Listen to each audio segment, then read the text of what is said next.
প্রিয় ষষ্ঠ শ্রেণীর শিক্ষার্থীরা, আশা করি সবাই ভালো আছো। রফিকুল এডুকেশন বিডির নতুন আরেকটি ভিডিওতে তোমাদেরকে স্বাগতম। তো আজকে আমি যেই বিষয়টা নিয়ে আলোচনা করব সেটা হলো তোমাদের 13তম যে ইউনিটটা আছে, 13তম যে পার্টটা আছে, সেই 13তম পার্টের মাই বুকস নিয়ে। এবং মাই বুকসে যেই 13.1 যে কোয়েশ্চেনগুলো আছে সেই কোয়েশ্চেনগুলো নিয়ে আলোচনা করব এবং সেই কোয়েশ্চেনগুলোর সুন্দর একটা প্রশ্ন উত্তর আনসার দ্বারা করানোর চেষ্টা করেছি আমি।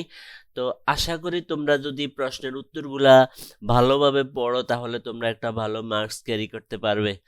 তো আমি প্রত্যেকটা প্রশ্নের উত্তর অনেক সুন্দরভাবে তোমাদের জন্য রেখে দিছি এখানে। প্রত্যেকটা প্রশ্নের উত্তর একে একে আছে। তো তোমরা যদি প্রশ্নের উত্তরগুলা বুঝতে পারো, আশা করি তোমরা অনেক উপকৃত হবে।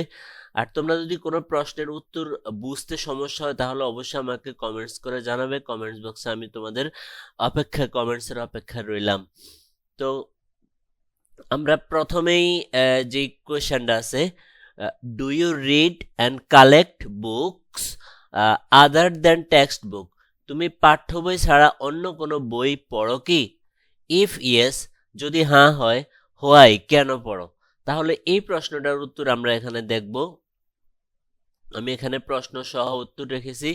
তো প্রথম প্রশ্নের answer yes, I read and collect other than textbook. আমি পাঠ্য বই ছাড়াও অন্যান্য বই আমি পড়ি এবং সংগ্রহ করি। বিকজ, কারণ, দে হেল্প মি, তারা আমাকে সহযোগিতা করে, গেইন নলেজ, জ্ঞান অর্জন করতে, অন ডিফারেন্ট টপিকস, বিভিন্ন বিষয়ের উপরে, ইমপ্রুভ মাই ইমাজিনেশন, আমার কল্পনা শক্তি বৃদ্ধি করতে, এবং মেক রিডিং এনজয়েবল, এবং পাঠটাকে আনন্দপূর্ণ করার জন্য আমি বিভিন্ন ধরনের বই পড়ি এবং সংগ্রহ করি। তারপরে question 2, question B, have you learn, তুমি কি জেনেছ, এনি নিউ ওয়ার্ডস, নতুন কোনো শব্দ or phrase from this textbook, এই পাঠ্য বই থেকে তুমি কোনো নতুন ওয়ার্ড অথবা নতুন প্রেজ শিখেছ? Share 6 to 10 new words you have learn, দেখাও 6 থেকে 10টা শব্দ যেগুলো তুমি শিখেছ। তো আমি বই থেকে এরকম 10টা শব্দ, আমি আনসারটা যদি আমরা লিখি তাহলে এইরকম হবে, yes I have learn new words from this textbook, আমি এই পাঠ্য বই থেকে নতুন শব্দ শিখেছি। সাম অফ দেম আর, সেগুলোর মধ্যে কয়েকটা হলো এইরকম, যেমন এম্পাসাইজ অর্থ কোনো কিছুর উপর জোর দেওয়া। নাম্বার 2, ইনফর্মাল, অনানুষ্ঠানিক। কমপ্লেক্স অর্থ জটিল, আবার কমপ্লেক্স অর্থ হয় ভবন। তারপরে এক্সপেরিয়েন্স হলো অভিজ্ঞতা। তারপরে অবজারভেশন অর্থ হলো পর্যবেক্ষণ। তারপরে ইন্টারেকশন হচ্ছে প্রতিক্রিয়া জানানো। তারপরে ফ্রিকুয়েন্টলি অর্থ ঘন ঘন। তারপরে কনভারসেশন অর্থ হলো কথোপকথন। তারপরে হচ্ছে এনথিয়াস্টিক অর্থ উৎসাহী, উদ্যমী। তারপরে হলো পার্সপেক্টিভ হলো দৃশ্য। তো এই হলো 10টি শব্দ আমি বই থেকে শিখেছি। তারপর আমরা কোয়েশ্চেন সি তে চলে যাব। Have you learned anything new, তুমি নতুন কোনো কিছু শিখেছ? সাসেস, যেমন how to talk in formal and informal situation, মানে আনুষ্ঠানিক অথবা অনানুষ্ঠানিক পরিস্থিতিতে কিভাবে কথা বলতে হয়, এরকম কোনো কিছু কি শিখেছ? ইফ ইয়েস, যদি হ্যাঁ হয়, শেয়ার উইথ দ্য ক্লাসে শেয়ার করো হোয়াট ইউ হ্যাভ লার্ন, তুমি কি শিখেছো। তো আনসারটা আমরা এভাবে, তোমরা আনসারটা যদি এইভাবে লেখো তাহলে অনেক সুন্দর হয়। Yes I have learned how to talk differently, কিভাবে ভিন্নভাবে কথা বলতে হয়, informal and informal situation. Informal situation মানে আনুষ্ঠানিক ক্ষেত্রে, মানে অফিস আদালতে, বিভিন্ন প্রতিষ্ঠানে। I use polite and professional language, আমি নম্র এবং পেশাগত ভাষা ব্যবহার করি। লাইক, যেমন excuse me, could you please help me, আমাকে কি সহযোগিতা করতে পারেন, মানে নম্রভাবে।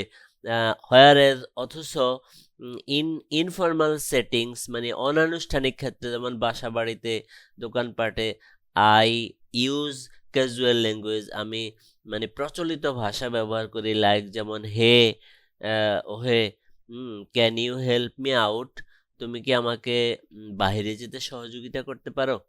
তো এভাবে আমরা ফর্মাল এবং ইনফর্মাল ল্যাঙ্গুয়েজ ভাষা ব্যবহার করতে পারি।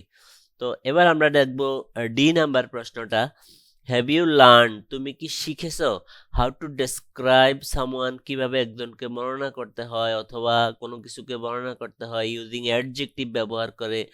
গিভ 4 to 5 এক্সাম্পল, 4 থেকে 5টা উদাহরণ দাও।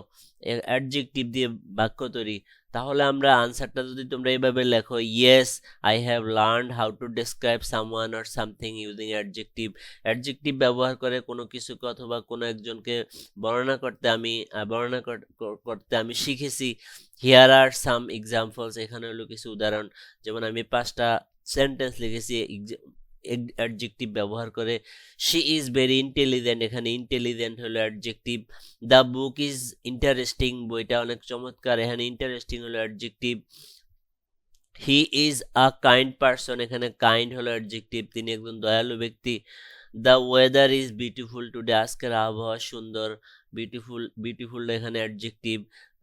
দিস ব্যাগ ইজ হেভি, এই ব্যাগটা অনেক ভারী, তাহলে এখানে হেভি হলো অ্যাডজেক্টিভ। আশা করি তোমরা বুঝতে পেরেছো। তো এবার আমরা শেষ প্রশ্ন ইতে যেটা আছে, have you learned anything interesting, তুমি কি মজার কোনো কিছু শিখেছো ফ্রম দিস বুক, এই বই থেকে। ইফ ইয়েস, যদি হ্যাঁ হয়, সে হোয়াট ইট ইজ, বলো সেটা কি। তাহলে তোমরা আনসারটা এভাবে লিখতে পারো, yes I have learned that communicating effectively, মানে মানুষের সাথে কমিউনিকেট করা মানে যোগাযোগ করা ফলপ্রসূভাবে in both formal and informal setting, আমি এই জিনিসটা শিখেছি ফর্মাল এবং ইনফর্মাল সেটিংয়ে কার্যকরভাবে মানুষের সাথে কথাবার্তা বলা is important for social interaction, সামাজিক ক্রিয়া প্রতিক্রিয়ার জন্য। It is interesting to know the differences in tone and language, কণ্ঠস্বর এবং ভাষার যেই বৈচিত্র্য আছে সেটা অনেক চমৎকার, অনেক মজার ইন ভেরিয়াস সিচুয়েশন, বিভিন্ন পরিস্থিতিতে। তো প্রিয় শিক্ষার্থীরা, এই হলো আমাদের আজকের প্রশ্নের যেই 13.1-এর যেই কোয়েশ্চেনগুলোর আনসার এই। আশা করি তোমরা আজকের প্রশ্নগুলো পেয়ে অনেক উপকৃত হবে। তারপরও তোমাদের যদি কোথাও বুঝতে কোনো প্রবলেম হয় অথবা মানে আজকের এই ভিডিও না, অন্য যে কোনো ইংলিশের যে কোনো বিষয়ে তোমাদের যদি প্রবলেম হয়, তোমরা আমাকে অবশ্যই জানাবে। আমি তোমাদেরকে ভিডিও আকারে সেটা দেওয়ার জন্য চেষ্টা করব। আমাকে অবশ্যই কমেন্টস করে জানাবে তোমরা কি ধরনের ভিডিও পেতে চাও। তোমাদের কমেন্টসের অপেক্ষা রইলাম। সবাই সুস্বাস্থ্য ও দীর্ঘায়ু কামনা করে আজকের ভিডিও এখানে শেষ করছি। সবাই ভালো থেকো, আল্লাহ হাফেজ।